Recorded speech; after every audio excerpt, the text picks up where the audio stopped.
Gotta give the car back to the happy customer now. Do what I do. Well, quit your day job, kids. Who the hell are you? Happy Monday. Put a couple vent valves, you know.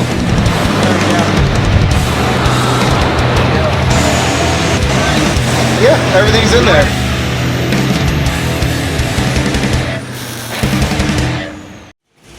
Hey guys, welcome back to the channel. We're back, and even Josh is still here after he broke my camera, my new Pixel 2 XL. On this first day using it, he's still here, somehow. And we're back with the car that was on that last video where it made 752 rear wheel horsepower on pump only. Put E85 in it. We were waiting for the content to come up. We cycled the auxiliary fuel system.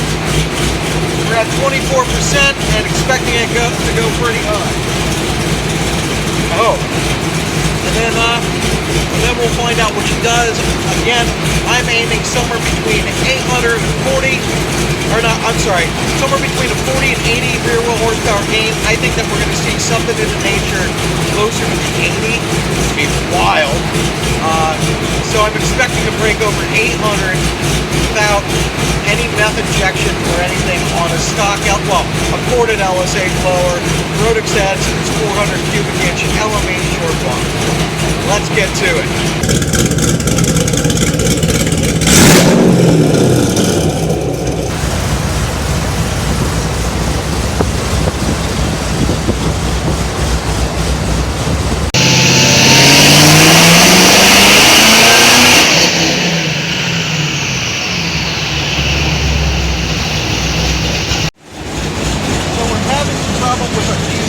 DSX fuel module. I think that there's an issue with the harness.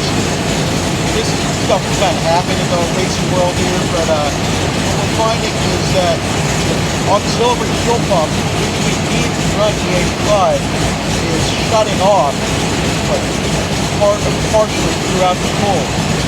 So we're trying to sort through it. We can't make it without the module just trying. There's not enough fuel pressure to it. So we're digging into it right now. So what we were seeing, red is the DSX fuel module, is that the fueling would come in, cut out, and we were thinking, well, sometimes it'll try to regulate the fuel pressure and go a little too far and do some weird stuff. Well, it cut out, came back, and then started cutting out again and again, and you see the blue line is without the DSX fuel module. So we're finding that there's an issue with the pump or the harness or something like that. It did make 772 rear wheel horsepower, and that was without any added timing. So I do believe that when we get to add even 3 degrees of timing, we're going to see the 800 mark.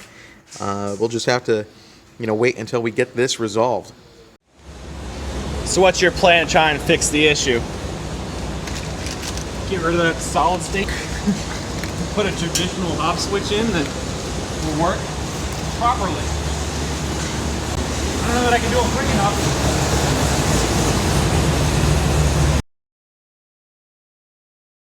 So Mike, care to give us an update? Yeah. Engine's in, trans in, all the accessories are on. Drive shaft's in. Doing exhaust now. I got to bolt the intake down.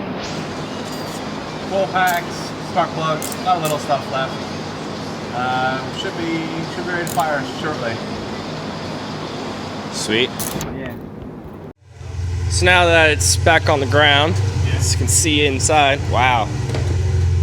I wasn't there before. No. So what you torquing down? Header bolts.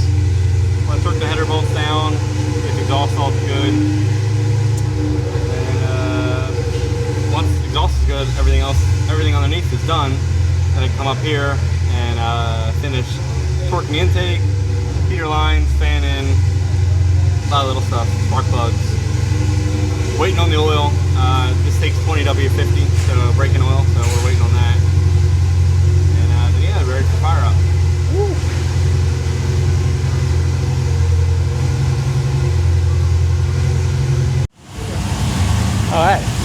It's on. Yeah, it's running. Can't really hear it, but it's running. Yeah. Ah, that's awesome. Filling the radiator, letting it bleed out. Yeah, let's bleed. Love, love. Johnny. Johnny. Hi, buddy. What's happening? What are you doing? Hanging out. Doing what? My natural habitat. fixing broken shit. Just finding some more things that were broken or put together the wrong way, so gotta go back and fix things that were apparently somebody cut them or rerouted them themselves, or some lines are dried out, so one step at a time. I don't want to miss anything. Lovely. Yeah. Pretty. How are we looking, Mr. Lawless? Good. I'm currently finding out I have a bunch of cuts on my hands I didn't know about until brake clean came along. But putting rocker arms back on, got new push rods in it, getting plugs for it right now, and pretty much just plugging everything back together and starting it up. Woo! It's like a shake Yeah. weight. Look at him go. Johnny, you get turned on by this. I gotta go to the bathroom. Since the DSEC module is not functioning properly, we are going to wire in a traditional hot switch. A hot switch, for those of you that don't know, is basically a boost activated or pressure activated switch. So it'll make a connection once there's enough pressure. So what do we got here? Well, now it's a simple hop switch. Okay.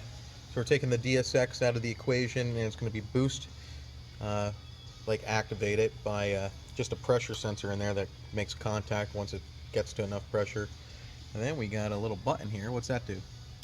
That's to purge that secondary fuel system. Okay, and that's important because when you do this kind of work with a flex fuel sensor, it'll end up having whatever the old fuel composition in that line that's not moving, the one that's boost activated.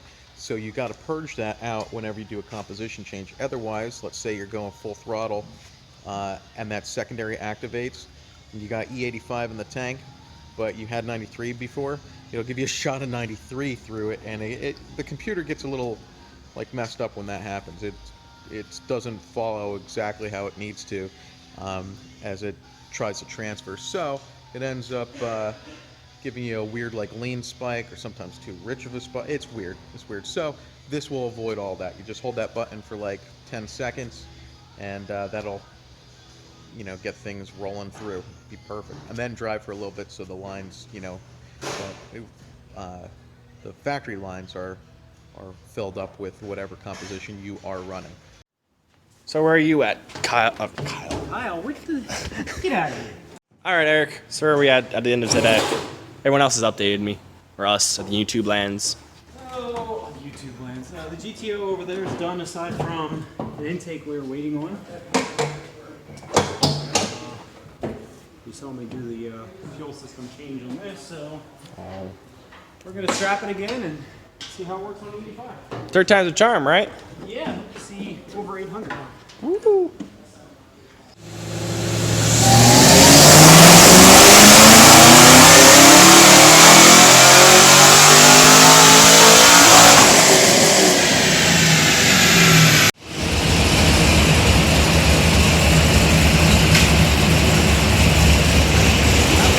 How much was it? 786. That's cool. I didn't even add any time in yet. Awesome.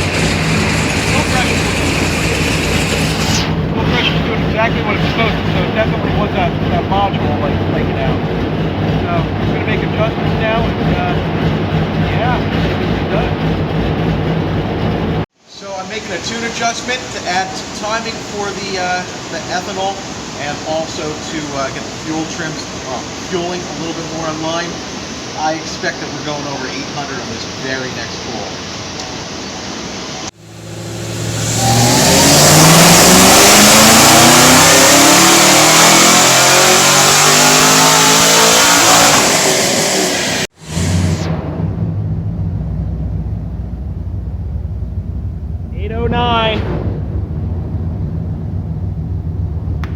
So that car was pretty cool. The ZL1 did make over 800 rear wheel horsepower on E85. That was awesome. That car ripped on the street. Very happy with it. We delivered to the customer. He seemed to enjoy it as well. As for what else is going on in the shop, I know I really pushed the Google Pixel phones quite a bit. Well, I ordered my Google Pixel 3 yesterday, and we're going to trade in the phone that Josh broke. So maybe Josh is getting a little bit off the hook here. We'll see. All he's got to do is not cover the microphones with his fingers anymore, and I think we'll be okay. I hope you guys enjoyed this video. Hit that like button and subscribe so you don't miss the next updates. We got some really cool cars that came through the shop lately. In fact, we got a car that was well over $200,000 invested in it, and it is beautiful. You got to stay tuned to see it. It'll be on one of the next videos. Have a great day, guys.